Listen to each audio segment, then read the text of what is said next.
Honda Beat FE atau kode K44. Motor ini ketika panas itu gejala berbet.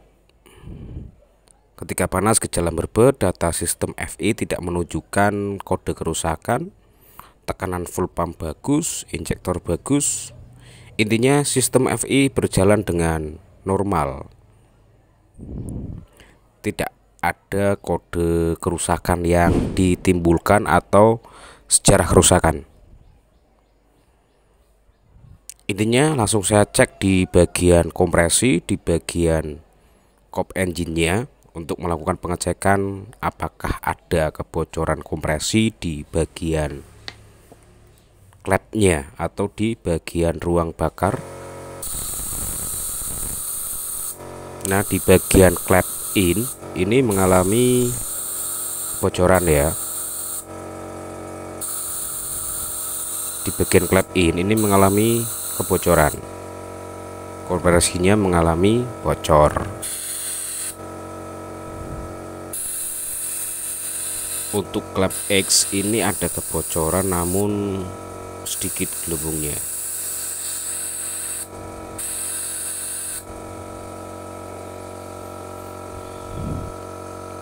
Ini saya ulangi sekali lagi pengecekan.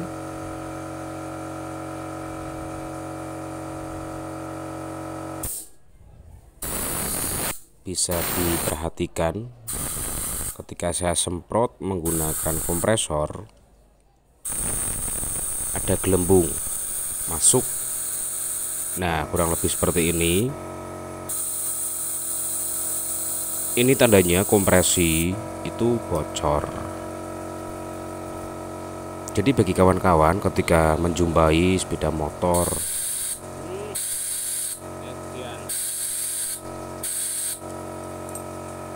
bisa dilihat tadi ya, di klep X itu juga mengalami kebocoran. Ini knock on as dalam posisi free atau di posisi TMA. Ketika seher itu di posisi atas, intinya free. Klep dalam kondisi menutup ya. Ini saya perlihatkan, ini dalam kondisi free, knock on as dalam kondisi free atau bebas. Ini saya ulangi sekali lagi untuk memastikan dan meyakinkan. Nah, kurang lebih seperti ini. Terjadi kebocoran di bagian klep X nya.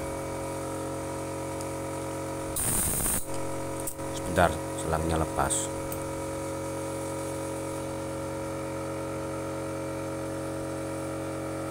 Jadi bagi kawan-kawan ketika menjumpai Honda berbet ketika panas itu memang agak sulit penyelesaiannya. Nah, ini ada kebocoran di bagian klep in. Intinya in dan X itu mengalami kebocoran kompresi. Jadi ketika panas otomatis motor ini berbet dan langsamnya juga tidak stabil. Ini knock on as kondisi free. Kondisi free itu dalam arti klep in dan X itu dalam kondisi menutup.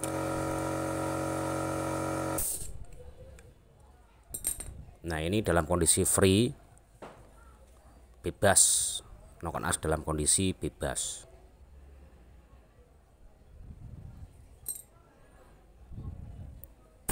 Nah, ini mengalami kebocoran. Jadi jelas penyakitnya itu ada di bagian kompresi.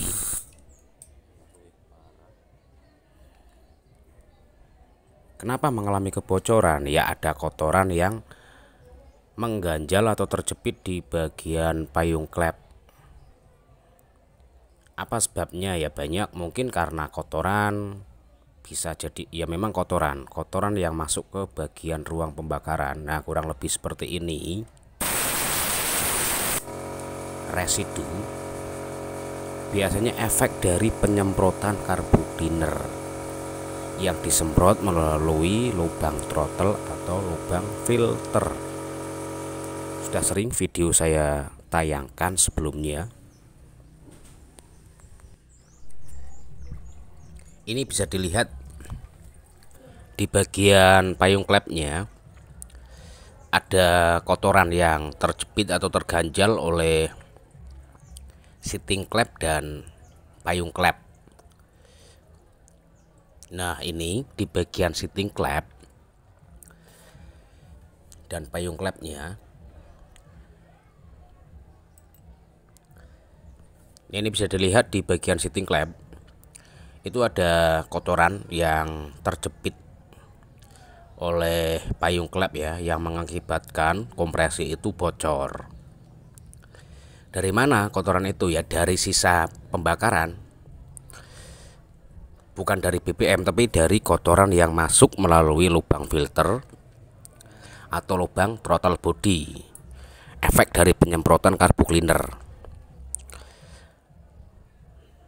Nah, ini di bagian payung klep, kalau diamati secara teliti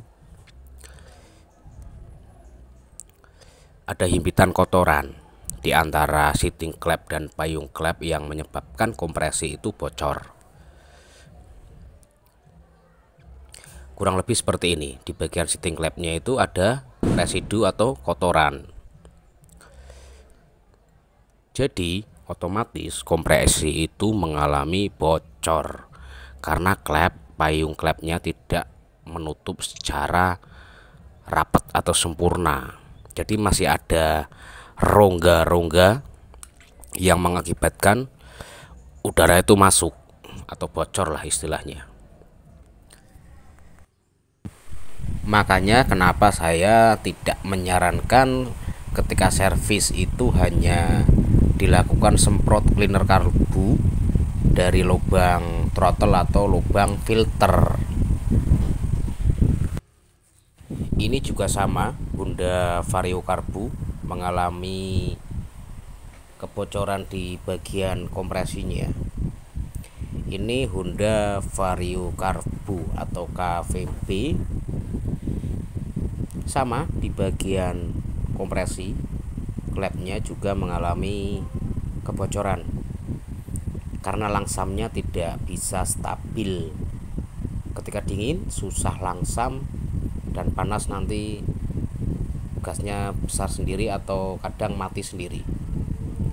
Di bagian lubang X ini, nah di bagian batang klepnya kelihatan indikasi seal klep mengalami kebocoran. Kemudian di lubang in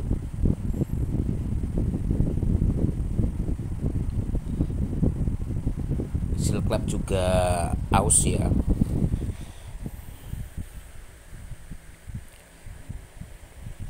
Ini untuk Vario karbu. Untuk lebih jelasnya cek juga seperti video tadi atau seperti di awal lah, untuk mengetahui kompresinya itu bocor atau tidak, separah apa. Nah, sama di bagian in mengalami bocor kompresi. Nah, bagian X lebih parah. Bagian X lebih parah. Jadi saya ketika menjumpai motor itu berbet, ya tidak semua mengalami kebocoran di bagian kompresi, tetapi acuannya kan berdasarkan pengalaman. Ketika sistem FI tidak menunjukkan data kegagalan atau data kerusakan, ya saya langsung eksekusi di bagian kop engine-nya, cek langsung.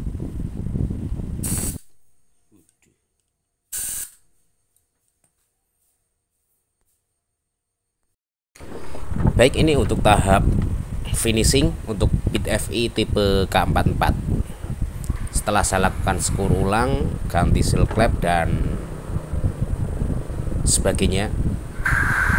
Ini untuk pengecekan kompresi. Kalau tadi ada gelembung bocor di bagian klep ini, setelah saya skur dan saya tangani, hasilnya mantap, tidak mengalami kebocoran.